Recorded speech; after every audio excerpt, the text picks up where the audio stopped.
Hello everyone. இன்னைக்கு Saturday. கோழி கூவுனது கூட தெரியாம அக்கா ரொம்ப நேரம் தூங்கிட்டேன். But it's okay, I deserve that rest. Day before போட்ட ஒரு வீடியோவில் இந்த சீரீஸ்க்கு ஒரு பேர் கேட்டேன். அதில் நிறைய பேர் வந்துச்சு. ஆனால் நான் சூஸ் பண்ண போகிறது காத்து வாக்கில் கையல். ஒரு மாதிரி நல்லா இருக்குல்ல. எனிவேஸ், இன்னைக்கு ஒன்றும் அவ்வளோ பெரிய பிளான்ஸ்லாம் இல்லை. இந்த வீக்கெண்ட் வந்து சப்போஸ் கேம்பிங் போயிருக்கணும். பட் வெதர் சரி இல்லாதனால I had to cancel the plan. கொஞ்ச நாள் முன்னாடி I lost my camp as well. எங்கெல்லாம் காணா போச்சுன்னு தெரியல, ஆனால் காணா போச்சு. ஸோ அந்த பார்சல் போயிட்டு ஆஃபீஸில் போய் எடுத்துட்டு நேராக வீட்டுக்கு வந்துட்டு I had to cook a dinner. எனக்கு தெரிஞ்ச பல வித்தைகளெல்லாம் போட்டு ஒரு டின்னர் ப்ரிப்பேர் பண்ணி சாப்பிட்டுட்டு சரி வந்த பார்சலை திறந்து பார்க்கலான்னு திறந்தேன். நான் எதிர்பார்த்தது வேற, அது வந்தது வேற. பிகாஸ் யூஸ்வலாக வாங்குற கேம்ப் வந்து நீட்டாக இருக்கும். பட் இது ரவுண்டாக ஒரு மாதிரி விசித்திரமாக இருந்துச்சு. சரி இந்த கேம்பை திறந்து பார்க்கலான்னு சொல்லிட்டு திறக்க ட்ரை பண்ணேன்.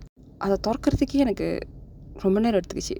It was kind of complicated, but I have a choice. So அப்படி இப்படி அந்த கேம்பை திறந்து பார்த்தா it was not bad. இது வந்து அந்த டீப் ஃபாரஸ்ட்லாம் எடுத்துகிட்டு போக முடியாது. Because the quality was not really that good. இந்த கேம்ப் வந்து ஒரு ரிவர் சைட் கேம்பிங் இல்லைனா பீச் கேம்பிங்க்கு நம்ம யூஸ் பண்ணலாம். மற்றபடி ஓகே தான். And that's all for today.